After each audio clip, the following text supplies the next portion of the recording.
My name is Daniel. I'm a realtor in the Central Texas area. I specialize in helping out first-time homebuyers. And in this video, I'm gonna break down the 3 biggest regrets first-time homebuyers have. It's actually pretty cool because I recently bought a home, so I can kind of relate to some of these regrets.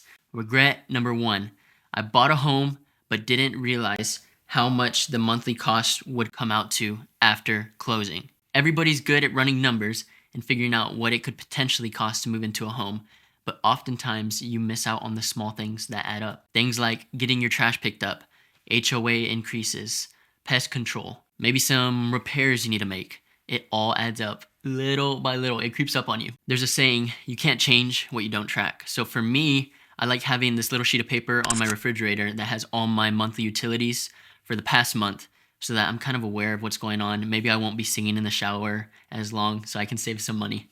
Other items to be on the lookout for whenever you're buying a home. Property taxes is likely to go up. Insurance is likely to go up. Like I mentioned, utilities, and then stuff like maintenance on the property. I think I mentioned most of those. One of the best things you could do is talk to somebody that lives in the area. If you don't know anybody that lives in the area, talk to a realtor like myself. We can get you some better numbers or estimates as to what you're likely going to be paying month to month. Regret number 2.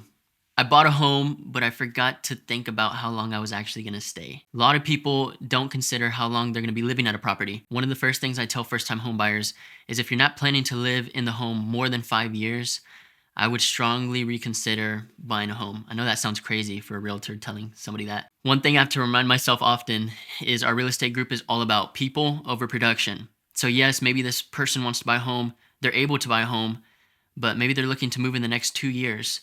I helped a couple in San Antonio. They were looking to sell 2 years after they had moved into the property, and it wasn't looking too good for them.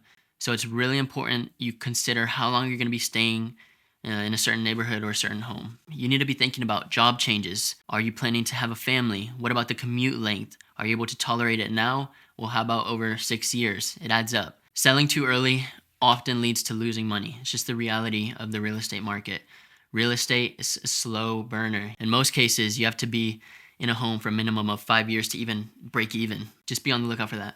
Regret number 3, final regret. That was pretty quick. Not researching the area around the home. So many times when I'm looking at homes with buyers, we're looking in the middle of the day, like maybe 2 p.m., maybe even in the evening, like 8 p.m. That's when there's no traffic, nothing going around in the neighborhood, so you can't really get a good feel for what the neighborhood lifestyle is like. So I recommend going during a busy time, maybe even during 5 p.m., 8 a.m., during the rush hours when there's a lot of traffic. You'll quickly see all the bottlenecks around the neighborhood. It's super important because whenever you map it on Google at 2 p.m., it's going to give you a 20-minute commute. But in reality, it's going to be closer to 30. And that 10 minutes extra adds up each and every day. Another thing is, are there kids playing in the neighborhood? Does it seem like there's friendly neighbors in the area? Does it seem like it's a well-maintained area? These are all super important because they're going to add up over time. You know, whenever you're in your home and you invite somebody over, like, wow, this is such a nice home. And in the back of your head, you're like, I know this is messy. There's a scuff on the wall over here. There's paint chip right here. All these little things you're nitpicking. You only see those things because you're around them each and every day. You don't see them whenever you visit the home for the first time. In the same way, you're not looking at a neighborhood day in and day out, so you don't get to see its flaws. Distance to grocery stores, distance to the gym, even though you're probably going to go for January, like maybe half of January. I'm joking. You got it. Work out. I don't think I've ever once heard somebody say they're grateful for traffic. So be on the lookout for bottlenecks around the neighborhood. Be on the lookout for maybe even upcoming neighborhoods in the area. Oftentimes there's a lot of homes being built, so it's likely that traffic is just going to increase. I hope these 3 regrets didn't scare you off from buying a home. In honesty, I think all 3 of them can be avoided by doing 2 things, or maybe I can combine it to one thing.